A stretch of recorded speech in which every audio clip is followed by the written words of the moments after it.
Assalamu alaikum and welcome back. Before we went to a short break, we were discussing about sisters and their conversion to Islam. We talked about why they converted and what their life was like before Islam. Now we will touch on other topics. Yes, the sisters, it was so interesting, the first part. Now let's see, you converted to Islam, the most important thing. How did you tell your family? Well, for me, I obviously converted a little bit older. Mm-hmm. I was already in my 40s when I converted. So my family had seen me do many things in my life. And I think when I told them I was reverting, it wasn't a problem for them at all. I think they saw it brought me happiness, right, and yeah. It had calmed me. It had given me better values and manners and morality, and who would be upset with that? And I think also because I wasn't a teen or in early 20s, still finding my feet. They probably felt you knew what you were doing. Exactly, and it happened gradually. I mean, I told them I was looking into it. I told them I was interested. And I didn't just pop it off one day and say to them, oh, I'm now Muslim.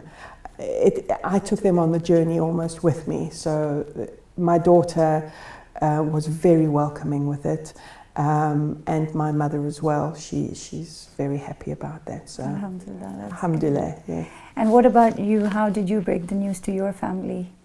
I did it kind of slowly but surely. Mm-hmm. And I also did it quite indirectly. I didn't outright say I'm Muslim. Okay. Because I was so nervous about their reaction and I couldn't bring myself to say those words. So I told my father by saying, I have a Muslim friend and she's telling me about Islam. And that was the first step.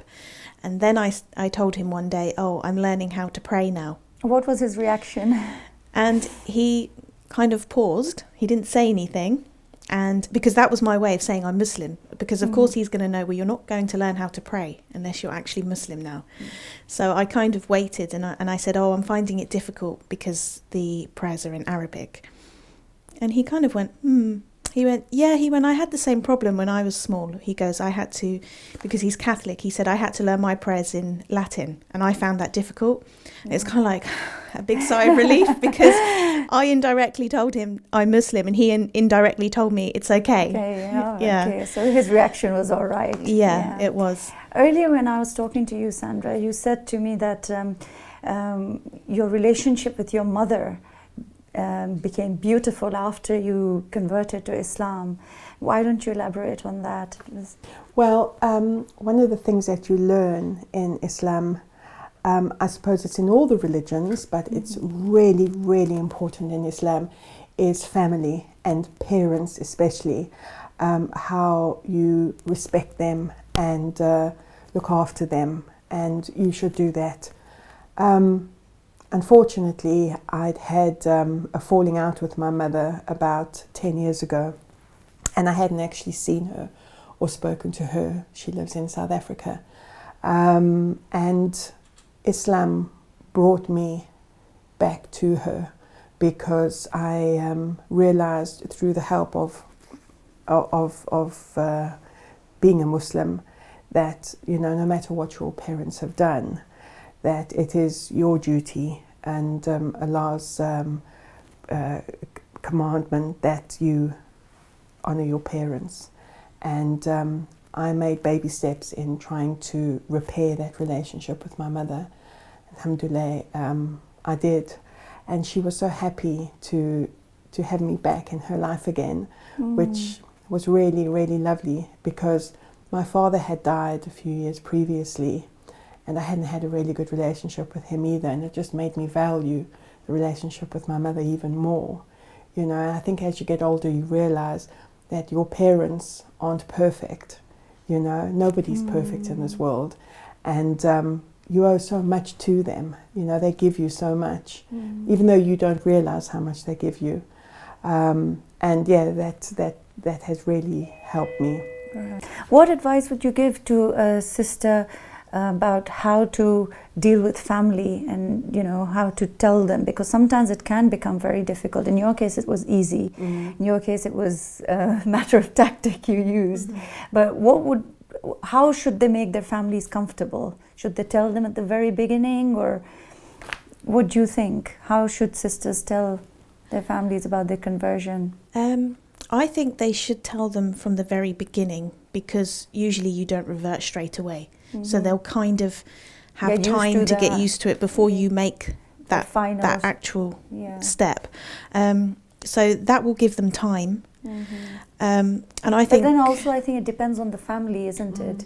Because everybody knows their family, and I mean, for me, I always knew that my family would probably be okay, because they're very open-minded and very tolerant, and so because I knew that, I was a bit more confident in telling them, because I know convert sisters who sometimes keep it a secret for maybe even years because of that fear, but because I know my family and I know they'll be okay, I was able to confidently tell them from the very beginning. And what challenges did you face at work or with friends when you converted? Were there challenges? Did you face any challenges?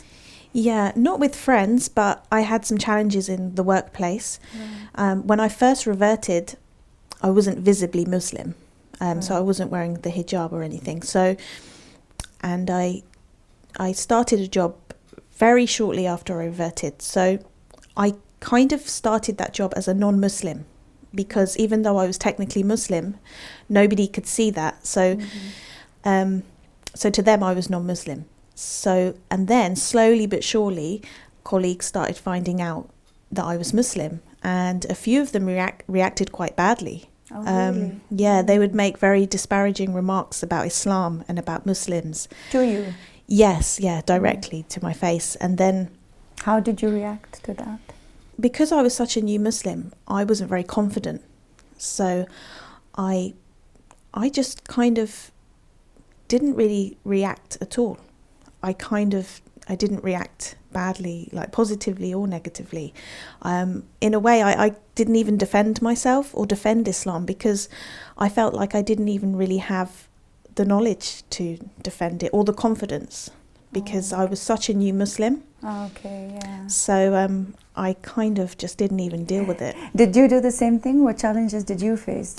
Well, I was in a similar situation, because I had been employed at a company for probably about a year before I became Muslim, and they had seen me in no hijab and not praying, not requesting a space to go and pray in.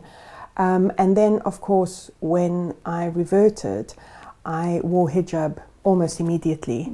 That was what I wanted to do, and I felt comfortable with doing that. And went to work wearing hijab and wanting to, do my prayers, obviously not partaking in going to the pub at lunchtime and things like that.